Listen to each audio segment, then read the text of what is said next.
Hello everyone, Goddess Katara here. I know it's been a long time since I made my last video, but I want to try to get back on the ball of at least making these once a week. This week's topic is going to be, is Findom, or financial domination, toxic? Let's dive in. Let's start by defining what exactly toxic is. And yes, I know, some of you are going to be looking at this video, rolling your eyes, saying, Goddess Katara, I don't need you to tell me what toxic is. I am fully aware. But I want to clarify because some people do use the term toxic a little bit more loosely than they should. So, getting back down to it, something that is toxic is something that is poisonous. It's harmful, it's extremely unpleasant, and typically it has long-lasting effects. I know a lot of people use the term toxic to describe things that they just might not like or agree with. And that's not really what we're looking into here. Of course, there's going to be people who don't like or don't agree with financial domination, but I really want to spend time on those who do actually get involved in the field and if it is good for them long term. Now that we have that clearly defined, let's start by talking about the three states that kind of make up a human being at all forms and time. That's their physical health, their emotional health, and their mental health. And yes, all three typically go along together in some way, shape, or form, although, of course, different things can be present more than others at different times. It may be super obvious how Findom, when it's toxic, could affect a person negatively, both mentally and emotionally, but I did want to touch on how it could affect someone physically as well. Let's take, for instance, someone who is in so deep to the kink that they are sending all their money, they're in debt, they can no longer afford basic things like providing themselves food or even shelter, perhaps. That turns physical very quickly. You should not be putting your physical self in any kind of danger. And yes, there are going to be some crazy, more TPE type experiences where maybe that is something that's talked about and experimented with. But again, you need to have someone who knows what they're doing, your limits, and you need to know what's going on and when to step back. The first thing we want to look at when judging to see if Findom is toxic to someone is seeing what brought them into it. Did they enter into it because perhaps they had a partner who forced them into doing that in the past? Are they doing that because they feel it's the only way that they can earn love and attention in life? Something else?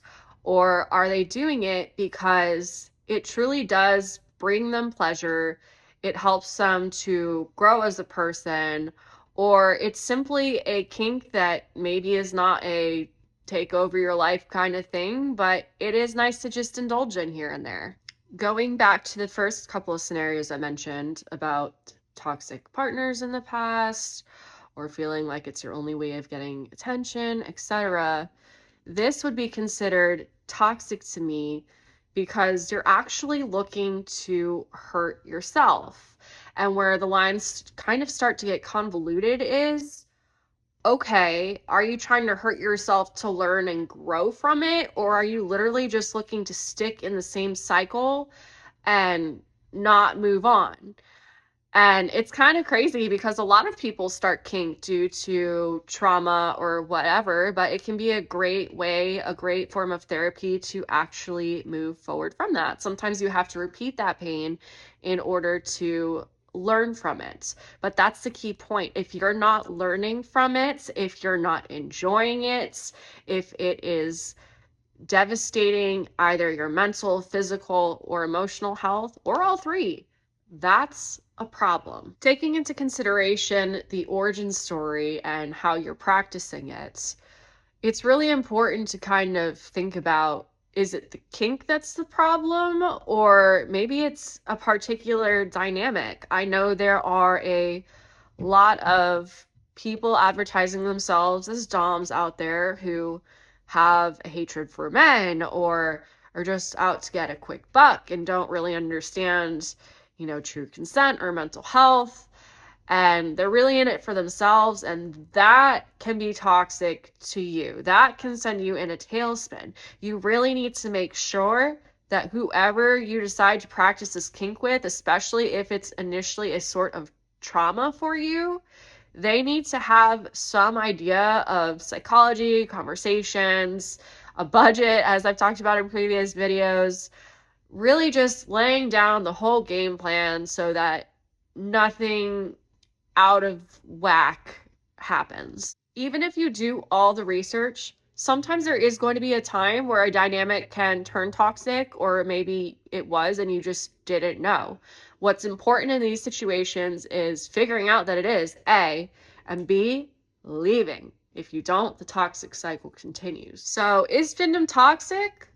Honestly, it depends. If you're going into it with the trauma and approaching it the wrong way, if you don't find the right dynamic, if there's not the correct consent, then yeah, it is. At the end of the day, if it's damaging your mental, physical, or emotional health and you feel like you can't get out, that is a problem. So just beware moving forward in the field. Always take note of how you're feeling, why you're getting into this, how you feel when you're doing it, and make your decision based off that. I hope this video sheds a little bit of clarity on the different things that kind of happen within the dynamics of Findom.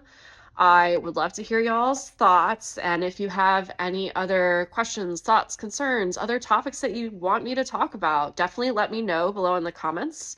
And if you are a submissive who is looking for a goddess, never hurts to check and see if we might be a good fit. All of my links are in my YouTube bio. Okay, guys, I'll talk to you soon.